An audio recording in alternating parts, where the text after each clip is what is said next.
Welcome to the interview on the Raptors Republic podcast network. I'm Andrew Damelin. I'm a writer for Raptors Republic. I cover the 905. So if you hear this voice for this podcast, you're probably going to be listening to content about the development of the Raptors and the Raptors 905 players. And a guest that I think is perfect for us has joined us today. The first time I met this guy, I remember I was in a scrum with then 905 head coach Jama Malalela. And this person walked in the room and Jama stopped what he did. And he said, "Look, there's Canadian basketball royalty over there." And I turned my head. I'm like, okay, so let's see who this is. And his name is Jevohn Shepherd, an 11-year pro internationally. He played with the Canadian national team for over a decade as well. Proudly spent 4 years at West Hill, dominating the high school scene in Toronto. Went off to Michigan to play for Tommy Amaker and John Beilein, who he has a huge admiration for. And he played against Blake Griffin in the NCAA tournament. He famously likes to brag that he dunked on Greg Oden. Absolutely, yep. And a Big Ten rival of his. And spent time overseas, came back, and now he's still in the game. He's cutting his teeth in broadcasting for the 905, for the Saga 960. And he's done work as an analyst for CBC Sports. And he is a proud father of a baby boy. Jevohn, how are you? I'm good. You know, thanks for that intro. You know, if somebody's listening, they actually might believe you. And I sound better than than I am. But no, it's funny. You know, you touched on that scrum with Coach Jama. And to this day, I'm slightly embarrassed at that moment because I remember I had no idea what a scrum was. And you know, I came in as a player and I literally walked in. I was like, "Oh, there's Jama, my guy." I came in and I, high-fived him and embraced him. Then I realized, like, wait, there's cameras and microphones in his face. And then everybody kind of chuckled. And I think Akil had said, "So are you just going to end the pre-game scrum?" Or, no, we kind of chuckled. But it's funny, I laugh at it now. And I meant to text him about it the other day because now I'm on that other side. Like I'm, in broadcasting, and it's like, okay, that was a very valuable moment that was interjected on. So good times though, good times. Yeah. And another new thing that you're going to be dealing with is you're the general manager of a basketball team in the CEBL with the Ottawa Blackjacks. Congrats on that position. And so these are all new things for you, new learning experiences. And I know you haven't, recruited talent yet, but now you're on the side where you're a talent evaluator. You're someone who has to really like go with your instincts, and you can talk about it on a broadcast as much as you want, but those decisions don't have to be tested. And I was wondering how, so far, I mean, I'm sure you've done some workouts and things. How have you found that talent evaluation side of your personality so far? How have you found it? I love it because I've always loved it as a player. I knew that, coaching wasn't necessarily for me as a player, or at least in the immediate future, because I was fresh off of the court. I still want to give my body time to heal and decompress a bit, and just have some time to spend with family and friends. But even in the latter part of my career, I was really focused on a big part of why I was even able to extend my career to over a decade was because, and probably a little more if I really wanted to push it, was because I honed in on, the other side of the game. That's, the evaluation and the analytics, as well as tactics, and just really understanding player strengths, weaknesses, and teams' strengths and weaknesses. So, it's been an easy transition from both sides in terms of the broadcasting and being an analyst, as well as general manager to this team, because I'm essentially doing, what I love, and just evaluating and just watching games, watching players, and putting the piece to the puzzle, and seeing how that goes. And we have a really great staff that we put together. I can't really touch on the assistant coaches yet, but I think the CEBL, as well as it'll be a treat for Canada on a whole, and us continuing to develop the game. But most importantly, our first order of business was hiring a head coach, and a guy that I know you covered the 905 as well, and we're all familiar with Charles Dubreuil. He was coaching. He was an assistant with Coach Jama last season with the 905 for the last couple of seasons. And, the opportunity presented itself. And for me, it was a great opportunity to have him on board.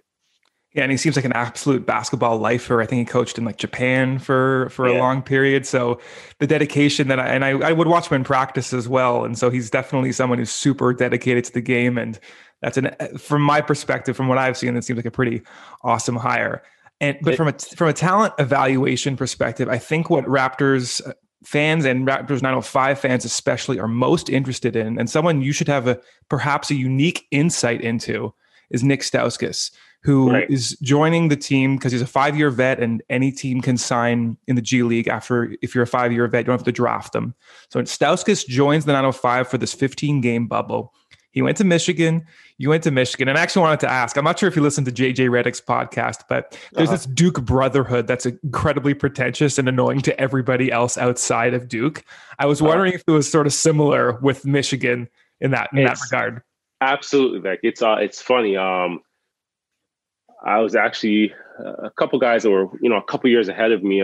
Actually, Lewis Bullock. I'm not sure he played some time or got drafted on, and then had a long career over in Europe. He actually connected with me this week, and we sat down. We had a podcast just like this. But the idea of it is really to keep that brotherhood going, and it's not even a podcast that's publicized or put out, released to the public, but it's more for Michigan alumni, current players, former players, for us just to stay connected and stay together. So, it was really a nostalgic moment and just really just deliberating and fun to sit down and have those conversations. And then, to go along with Nick, like to, follow up what you said there, like, yeah, like Nick and I would touch base now and then. And it's always like, okay, we have similar things to talk about, that as much as we're not together, as much as, we're a couple years apart, we have similar experiences, and some of the same places on Michigan campus we went to, the same jokes, same experiences with John Beeline, or fun that we would poke at him. It's a common ground for us. So it's always great to just have that brotherhood and have that experience, and just be able to connect on that level, as well as just having so many mutual people here. And I think he's going to be an absolute treat for the Raptors 905 because. If you're looking at his career, great. He was drafted. He was a lottery pick, drafted 8. He was also the Big Ten Player of the Year, I believe, in 2013. It was his sophomore 2014, year. 2014, yeah. So he was Big Ten Player of the Year there. When you're looking at that, that doesn't happen by fluke. You don't accomplish those accomplishments. Don't happen just because somebody wanted to hand them over. I think where his career has gone, it's been situational, right? If you're looking at it, you're saying, okay, this lottery pick hasn't really established himself in this league.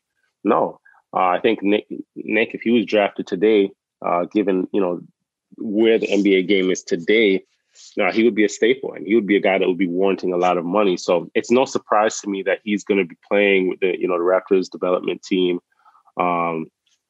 Given the style of play the Raptors want to, get up and down and lead the league in 3-point attempts and make. So I think he's going to come in, and it's just to show that he's healthy and that he can still shoot the basketball at a high clip. And I'm pretty sure we'll see him bouncing, back and forth this year.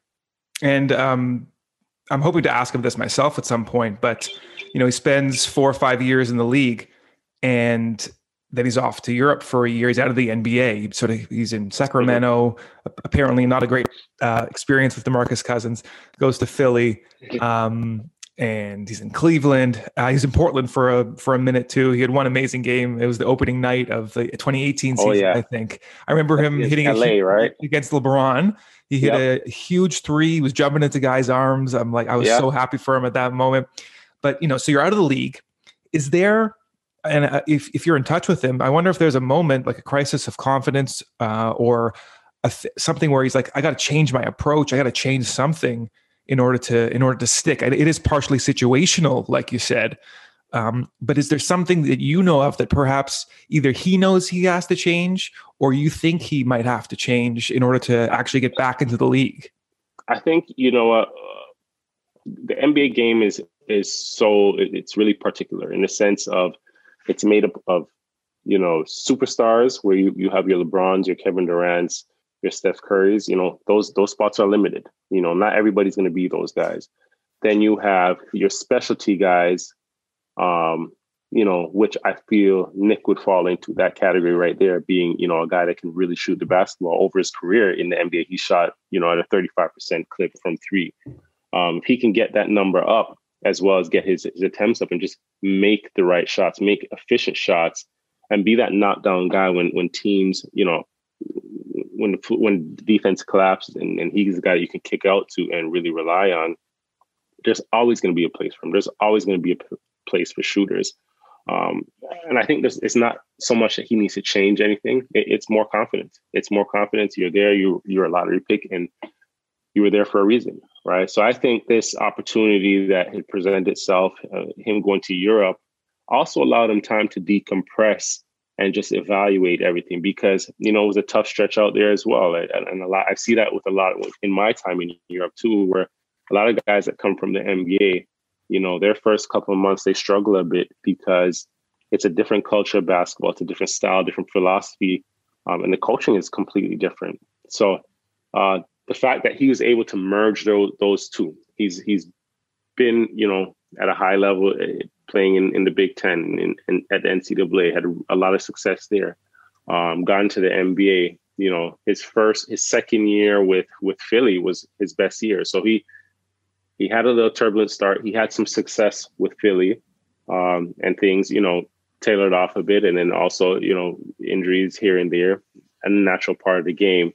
And then to the naive fan, you would think, okay, no, he went to Europe, he's done, he fell off. Well, no, a lot of guys really have a rebirth when they're able to go back and just, okay, now, I can add some things to my game. I understand the game a bit different. I look at the game from a different perspective now. So I think it's going to be bode well for him, and he has a tremendous opportunity in front of him, especially with an organization that really wants to shoot the three ball. And like we said earlier, a lot of this is situational, and this is a perfect situation for him.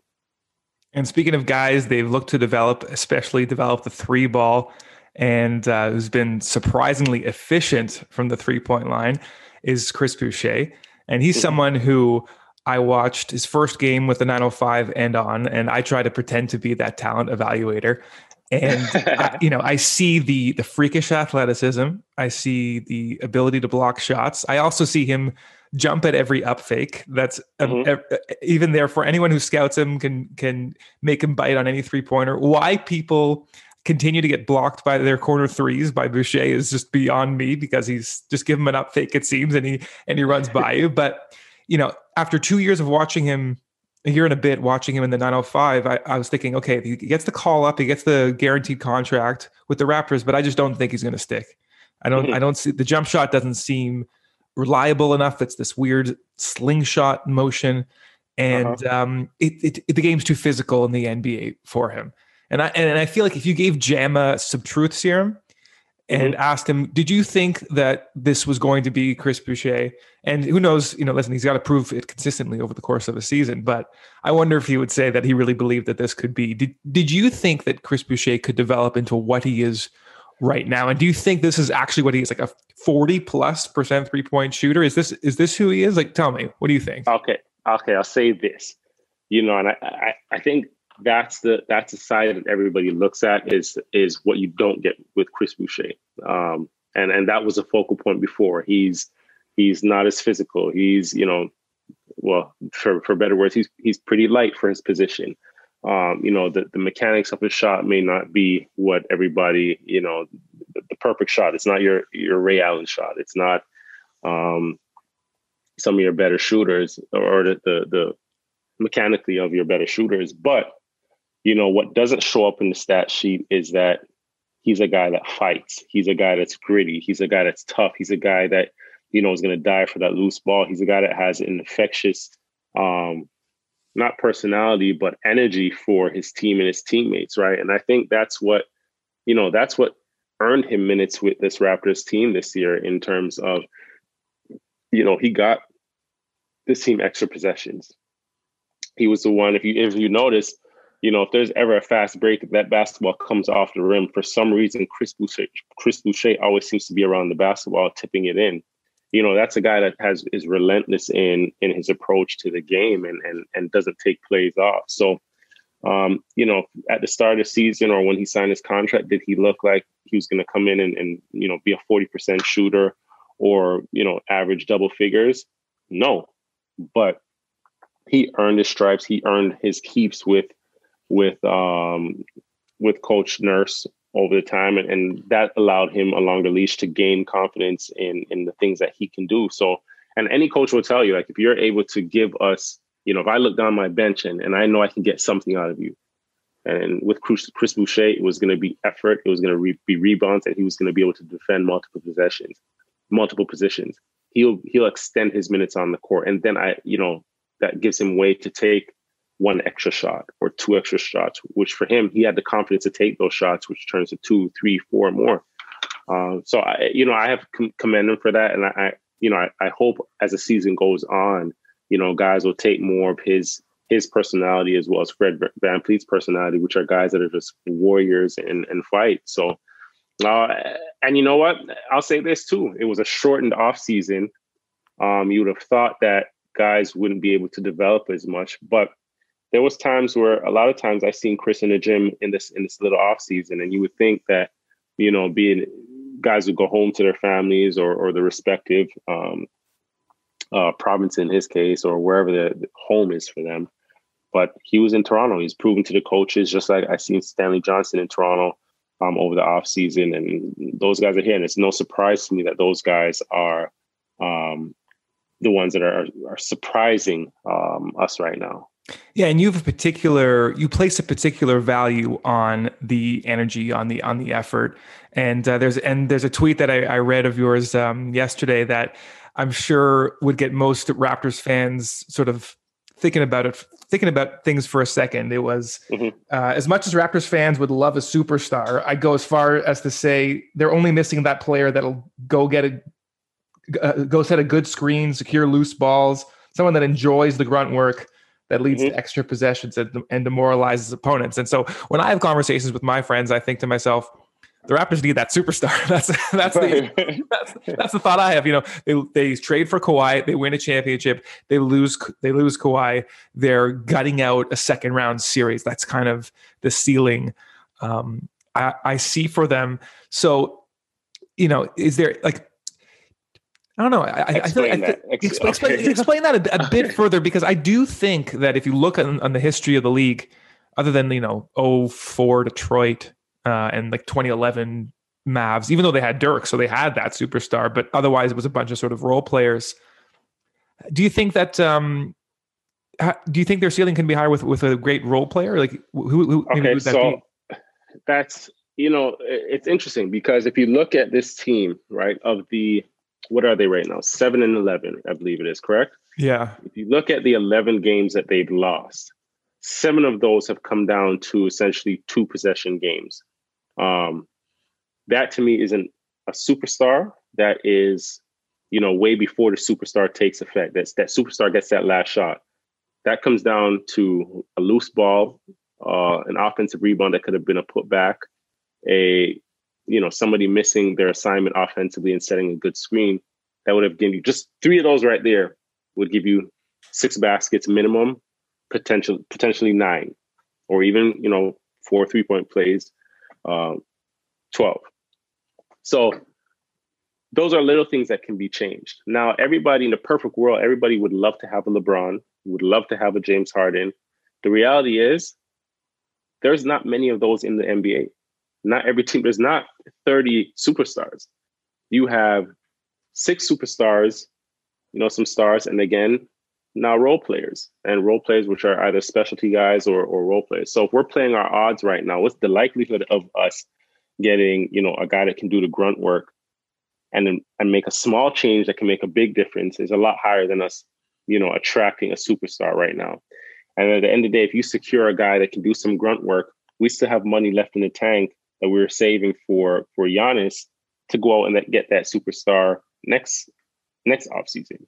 So I'm thinking more long term. Right now, this team is 2 games out of 6th spot in the East. Again, we're talking about, a team that plays in the Eastern Conference where anything is possible. So, there's a lot of moving pieces. There's a lot of ways to look at it. And yeah, I would love to have a LeBron here. I'd love to have Kawhi here. But then you also think, what does that do for your chemistry? What does that do with for the makeup of this team as well? So, there's many ways to look at it. That's just my immediate, I shouldn't say fix, but my immediate adjustment. And that, that could actually be done internally as well. If somebody makes up their mind that they're going to be the Charles Oakley of this team and do those little things and hold guys accountable. So sometimes less is more. And, it's a quick fix. If you're looking at the team last year as well, that was a team that came off a championship run, lost arguably the best player in the league at that time, and still end up finishing with the best record in franchise history. So a lot is doable without a superstar, so long as you have a team that plays together. Yeah, and in that development mode, if we look at the current roster for the 905, they got a bunch of pretty enticing players with NBA experience. We mentioned Stouskis. There's Henry Ellenson, a sharpshooter who spent time with Brooklyn and in the 905 system last year. And I'm a big fan of his. Okay. So yeah, because he got a little bit of preseason time against the Hornets. Just, he missed a shot or two. And Nick Nurse did talk about just being disappointed that he couldn't see as much as of everybody that he could. So, for Raptor fans, what do you think his NBA potential is? Henry Ellenson, 6'10" at a Marquette, incredible shooter. What do you think he could possibly be if he ever were to come to the NBA? I think he would be your, definitely a rotational big. The only qualm I have with him is, his defensive ability. And again, if you're looking at the 4s and the 5s of the league right now, they're extremely agile.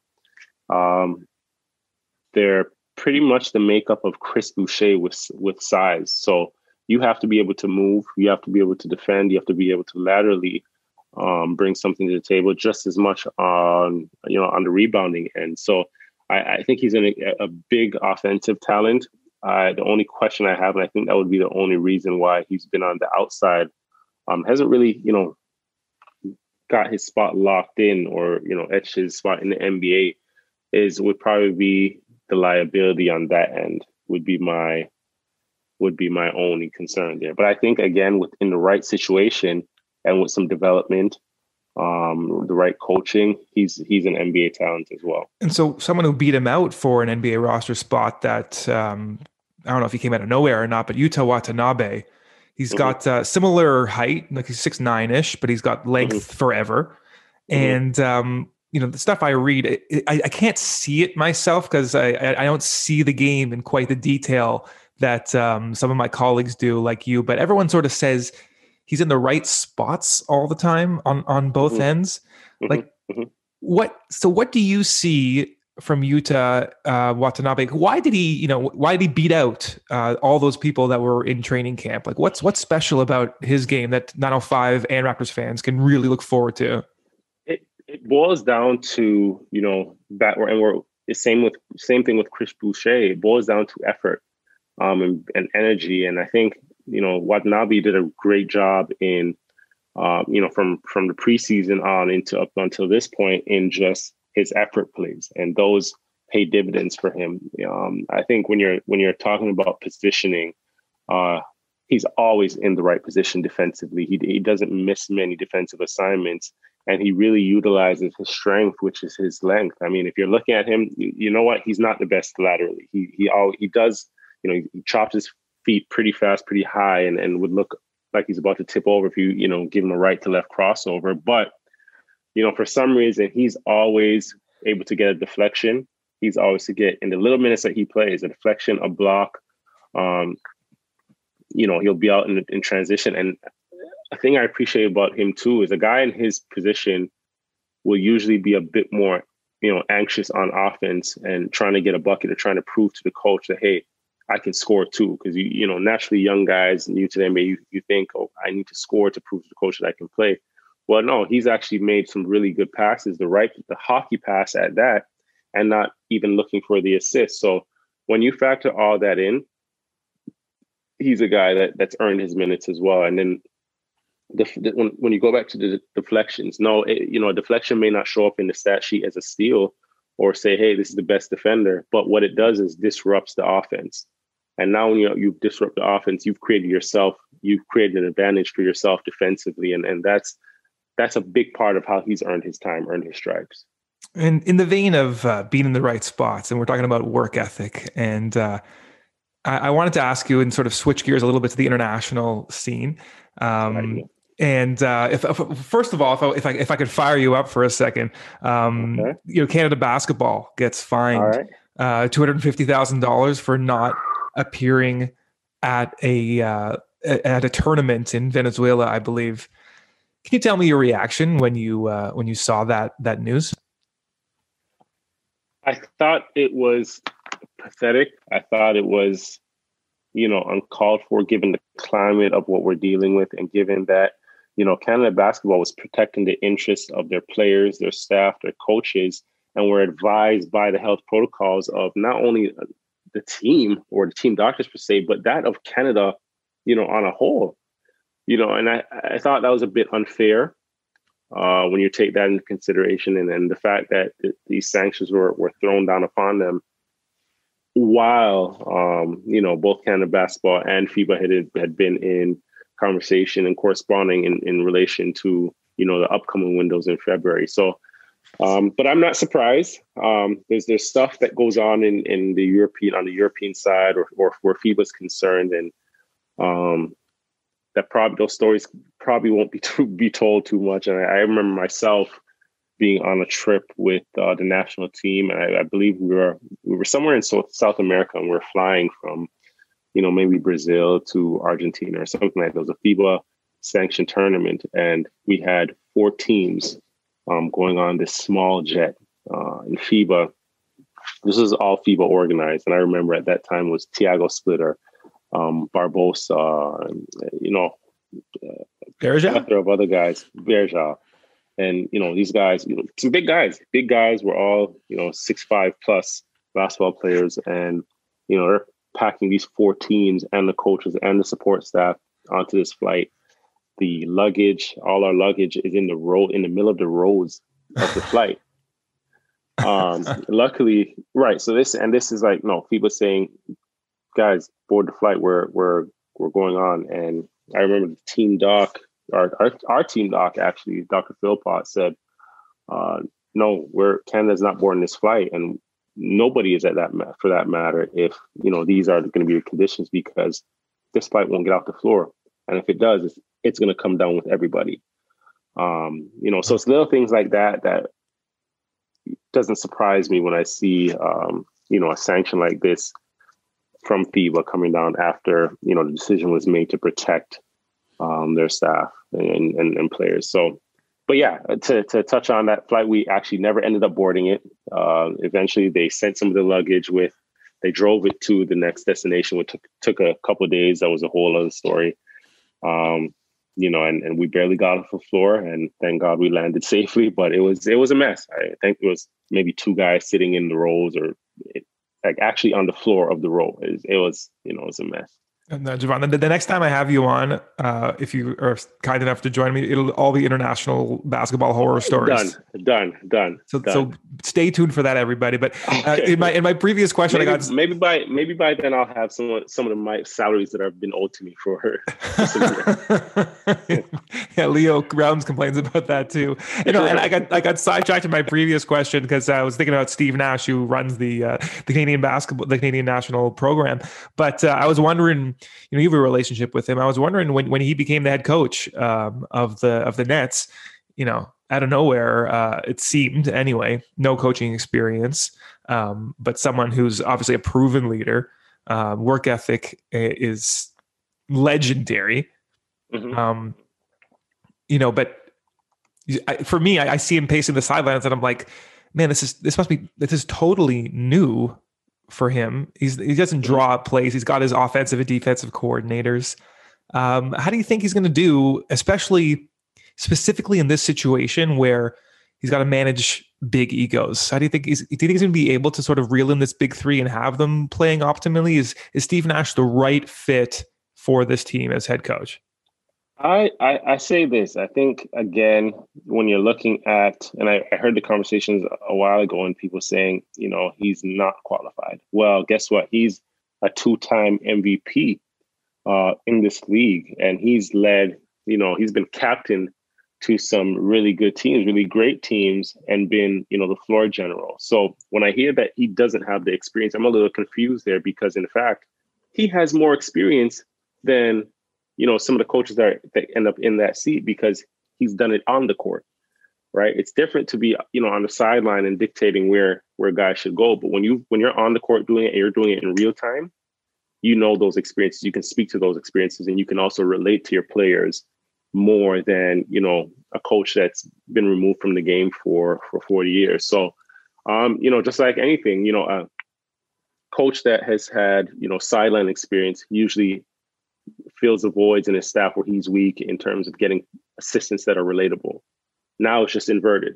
This guy, he has the player experience. He's relatable. Now I fill those spots with coach that has, chair experience. And so it's a little different. And I think he has the experience. It's just, we're not familiar with we're just not familiar with him in that position. But in terms of experience, he has more than enough. And you don't accomplish some of the things that you do without, having that experience. And then the second part to that was that these guys wanted him there, right? Like KD, if Sean Marks didn't get the green light from KD, Steve Nash is not there, right? So that speaks volumes too. And, I have some friends that work with them over in Brooklyn, and they speak highly of them. They speak highly of everything that they're doing. So it's great. And then, Nash has brought in a guy like Amari he's there. If anybody gets out of line, just get them in check. It's an enforcer. Yeah, no, and he's someone in a new role that is very likely to succeed. You're someone in a new role who I think is also very likely to succeed. Both very thoughtful people that do everything with a purpose. Listen, Jevohn, you've taken a half hour out of your day. I really, really appreciate it. I wish you the best of luck with Ottawa, and we really hope that you can come back on and share some international horror stories and keep us up to date with the development of all the 905 players as well. Absolutely. Thanks, Jevohn. Have an awesome day. Same to you.